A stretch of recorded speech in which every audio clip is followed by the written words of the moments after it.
पीठ बसल्या. चला आज तुम्हाला हॉटेलात जेवायला नेते. चला लवकर. बायको ते कुठं आणलास म्हणा. अहो घ्यायची नाही, फक्त बघायची. चला तुम्ही. अगं तू घेशील. चला नाही, चला ना. दादा ही बाजूला ठेवा.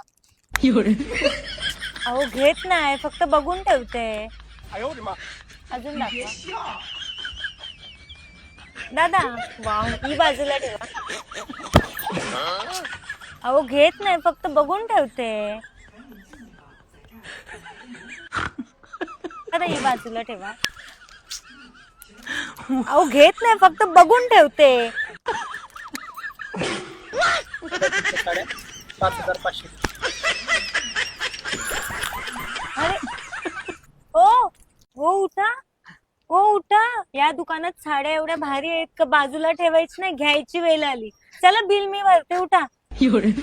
उठला आता भरा बिल. चला. माझा आटा घ्यायची गरज नाही. तुमचं होलसेल मध्ये बिल 3,000 झाले. 3,000च पे करायचं तुम्हाला. डिस्काउंट. मस्त भेटला ना. श्रीहरी टेक्सटाईल मार्केट असं आहे की तिथे साड्या बघून ठेवायची गरज नाही, त्या आपण घेतो आणि घेतोच. रिकामी हात कोणी जाणार नाही.